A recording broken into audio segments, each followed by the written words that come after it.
Hello everyone, welcome back to the video. This is your science educator Akshay Kumar Upadhyay. बात करते हैं आज के टॉपिक के बारे में। आज हम लोग बात करेंगे कि अगर आपने अभी तक प्रिपरेशन स्टार्ट नहीं किया तो क्या आप लोग अभी भी स्टिल चाहते हो स्कोर करना। यस, चाहते होंगे। क्या आप स्कोर कर पाओगे? अच्छा, ओके, 95% प्लस टारगेट है, बट कैसे करें? ओके, चलो डिस्कस करते हैं बिना टाइम वेस्ट किए।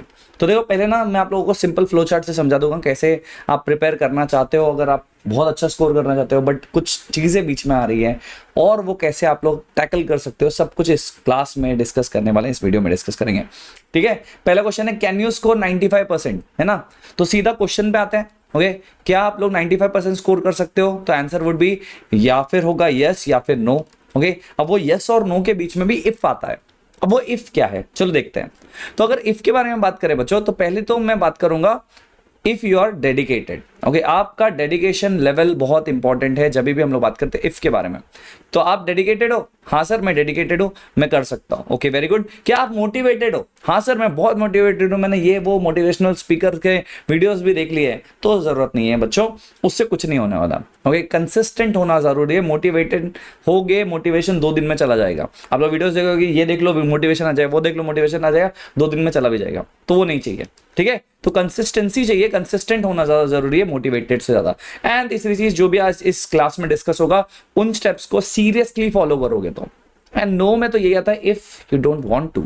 ऐसा हो ही नहीं सकता कि आप चाहते हो, आप ये सब चीजें कर रहे हो बट स्टिल भी आपको रिजल्ट नहीं आ रहा, ऐसा होगा ही नहीं। दैट मीन्स आपको पूरा का पूरा डेडिकेशन दिखाना पड़ेगा। अब उसके लिए मैंने आप लोगों के लिए बहुत सिंपल सा फ्लो चार्ट और बहुत सारी चीजें मेंशन कर दी है बच्चों, एक एक करके समझते हैं। देखो, पहली बात ये है कि अगर आपको सिलेबस कंप्लीशन करना है 95% स्कोर करने से पहले है कि आपको सिलेबस कंप्लीशन कितना अच्छा हुआ है वो देखना पड़ेगा।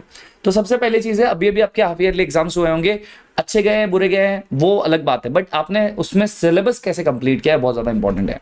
तो देखो, हाफ ईयरली का सिलेबस आपका डन है या नॉट डन है, ये सबसे पहली चीज है। तो हम लोग पहले बात करते हैं कि अगर समझो इनकेस डन है तो हम लोग क्या कर सकते हैं। तो अगर आपका हाफ ईयरली सिलेबस कंप्लीटेड है, डन है बच्चों, you can start preparing the fresh chapters. अब फ्रेश चैप्टर से मेरा मतलब है जो हाफ ईयरली में हो चुके हैं उन चैप्टर्स को छोड़ के। For example let's say science की बात करते हैं। साइंस में आपके लाइट चैप्टर आने वाला था, ओके, ह्यूमन आई आ रहा था, इलेक्ट्रिसिटी आ रहा था। अब एक चैप्टर बचा हुआ है magnetic effect of electric current, तो आप वो करोगे स्टार्ट। या फिर समझो इलेक्ट्रिसिटी एंड मैग्नेटिक इफेक्ट बचा है, वो स्टार्ट करोगे। तो you will start with the fresh chapters always जब भी आपका हाफ ईयरली का एग्जाम का प्रिपरेशन हो चुका है, सिलेबस प्रिपरेशन डन है। तो मैं सिलेबस की बात कर रहा हूं, ठीक है। एंड देन उसके पैरेलली बच्चों what you can do is आप लोग रिवाइज कर सकते हो। आपके कंप्लीटेड चैप्टर्स का भी रिवीजन बहुत ज्यादा जरूरी होता है। तो आप लोग जो भी कर चुके हैं अभी तक उसका सिलेबस का रिवीजन जरूरी है। ठीक है, तो चैप्टर रिवीजन चलते रहना चाहिए साथ में। अब जैसे आप इसको समझो 2 आवर्स डेडिकेट कर रहे हो फॉर एग्जाम्पल, तो एटलीस्ट हाफ आवर डेडिकेट होना चाहिए बच्चों टुवर्ड्स योर रिवीजन। और रिवीजन कैसे करना है इफेक्टिव वे में मैं बताने वाला हूं, डोंट वरी। एंड देन आते हैं उन बच्चे जो अभी तक जिन्होंने फर्स्ट कंप्लीट नहीं किया है। तो हम लोग क्या करेंगे बच्चों, सबसे पहले हाफ ईयरली का सिलेबस कंप्लीट करेंगे। ठीक है, लेट्स से आपके 3 चैप्टर्स बचे हुए हैं। Okay, so go with that first. Okay, और इसमें वन शॉट्स नहीं करने हैं। बहुत लोगों को ये मिथ होता है दिमाग में कि हम सब चीज वन शॉट से कर सकते हैं। बेटा डिटेल करो हमेशा।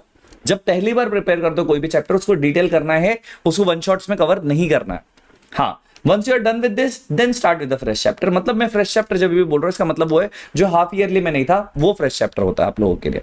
ठीक है, तो आई होप यहां तक का पार्ट आप लोगों को क्लियर हो गया है। और अगर आपने यहां तक का पार्ट कर लिया बच्चों, तो मेरे हिसाब से सॉरी, हाँ, तो मेरे हिसाब से बच्चों आप लोगों का मैक्सिमम पार्ट यहां पे कवर हो जाता है। ठीक है, पहली चीज क्लियर सबको, कोई दिक्कत की बात नहीं, कोई डाउट की बात नहीं है, राइट। अब समझते हैं हम लोग, अगर आपका सिलेबस कंप्लीशन हो गया है तो क्या करें। अगर सिलेबस कंप्लीटेड है, उसमें भी 2 आता है। इफ यस तो आगे बढ़ेंगे, इफ नो तो बच्चा फिर से उसी लूप में जाना है आपको। ओके, पहले आप लोगों को हाफ ईयरली कंप्लीट करना है सिलेबस, देन फ्रेश चैप्टर्स जो बचेंगे उसको कंप्लीट करना है। फिर जब तक आंसर यस ना आए ये सिलेबस कंप्लीशन का, तब तक करना है प्रिपरेशन। सर टाइम नहीं है, टाइम नहीं। अरे बेटा कौन सी ट्रेन जा रही है, अभी देखो नवंबर भी नहीं आया है, आप समझ रहे हो। नवंबर में ये चीज पूछोगे तो मैं बताऊंगा हाँ चलो चलो जो चैप्टर्स नहीं हो रहे छोड़ दो, कुछ छोड़ना नहीं है अभी। पहले पूरे चैप्टर्स प्रिपेयर करो बच्चा। अगर साइंस की बात करो सिर्फ 14 चैप्टर्स है अराउंड, उतने में क्या ही हो जाने वाला। उसमें से भी मैक्सिमम जो है वो माइनस चैप्टर है, जिसमें हेरिडिटी एंड एवोल्यूशन में एवोल्यूशन नहीं है, राइट है। मैग्नेटिक इफेक्ट में एसीडीसी नहीं है, आप समझ रहे हो। मतलब मैक्सिमम चीजें तो नहीं है, तो सिलेबस वैसे ही छोटा है, तो पूरा कंप्लीट करने की कोशिश करो। हाँ, अगर आंसर आ जाता है कुछ टाइम के बाद में बच्चों, तो आप लोगों को ये 3 चीजें फॉलो करनी है।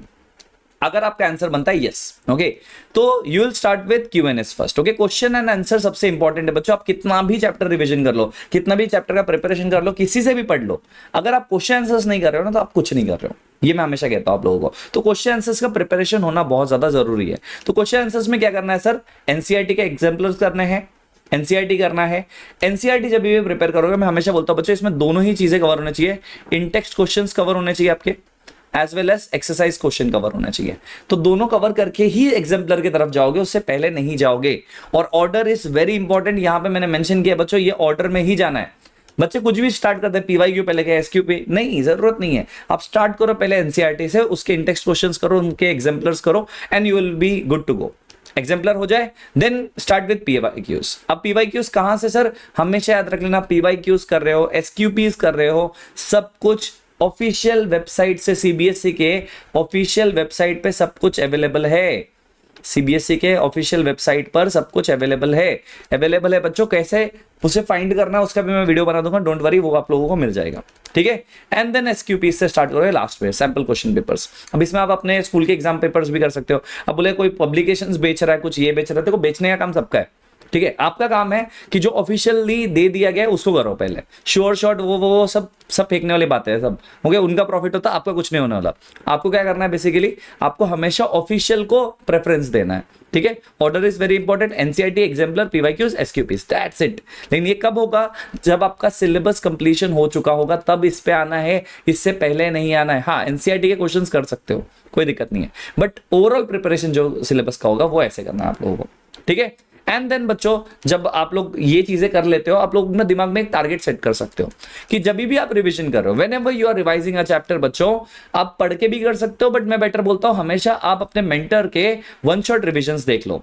अब वो मेंटर कोई भी हो सकता है, मैं हो सकता हूं, कोई भी हो सकता है, उनके वन शॉट रिविजन्स देखो, ओके। और उसको समझो 2x स्पीड पे देखो, कोई दिक्कत नहीं, कुछ लिखो मत चलेगा, वन शॉट रिविजन्स देख लो एक बार, ठीक है। सेकंड टारगेट शुड बी बच्चों, you should complete 10 PYQs, 10+ PYQs होने ही चाहिए, 10 क्वेश्चन पेपर तो होने ही चाहिए। मतलब लास्ट 5 ईयर से कर लो तो भी चलेगा, लास्ट 5 ईयर से कर लो, 3 ईयर्स के कर लो, सिलेबस जो डिलीटेड है उसको छोड़ के बाकी सब क्वेश्चन कर लो, ठीक है। एंड देन सैंपल पेपर्स भी आप लोगों को सीबीएसई ऑफिशियल वेबसाइट पे मिल जाएगा, वहां से आप ये भी कंप्लीट कर सकते हो। एंड फॉर योर इन्फॉर्मेशन बच्चों, कॉम्पिटेंसी बेस्ड क्वेश्चंस भी साइंस के सेट वाइज, एसएसटी के सेट वाइज, मैथमेटिक्स के सेट वाइज आ चुके हैं, एंड ये भी सीबीएसई के ऑफिशियल वेबसाइट पे है, तो इसे भी डाउनलोड करो। इसका भी वीडियो चैनल पर है बच्चों, जाके चेक कर सकते हो। आप सर्च कर सकते हो कॉम्पिटेंसी बेस्ड क्वेश्चंस, ओहो बेस्ड क्वेश्चन हो गए, बेस्ड क्वेश्चंस हो गए, और वो चेक कर सकते हो। चैप्टर वाइज आपको दिया गया है हर एक चीज, ये चैप्टर वाइज आप लोगों को दिया है, ओके। तो चैप्टर वाइज आप लोगों के लिए सीबीएसई ने ऑफिशियली दे दिया है, तो आप उसको कंप्लीट कर सकते हो chapter wise. I hope it is clear. तो इस पूरे वीडियो में बच्चों मैंने जो भी बताया, देखो आप लोगों का ज्यादा टाइम नहीं लिया है, इस वीडियो को अच्छे से ध्यान से देखना, अगर नहीं समझा फिर से पीछे जाके एक बार देख लो, ओके। और डिटेल में इस ऑर्डर में स्टार्ट करो प्रिपरेशन, और आपका जो भी टारगेट है, अगर अभी तक वीडियो देख ही लिया है तो लास्ट में अपना कमेंट में लिख दो कि आपका परसेंटेज टारगेट क्या है, okay. That means I am going to score, I scored, ये पहले लिख दो एफर्मेशंस में। एफर्मेशंस में मतलब क्या है कि आप लिख दो आई स्कोर्ड 95%, ओके। और वो रिमाइंडर होना चाहिए आप लोगों के लिए हमेशा। मिलते हैं नेक्स्ट वीडियो में, till then bye bye, take care, this is Akshay signing off, bye bye. Keep imbibing. We believe in you.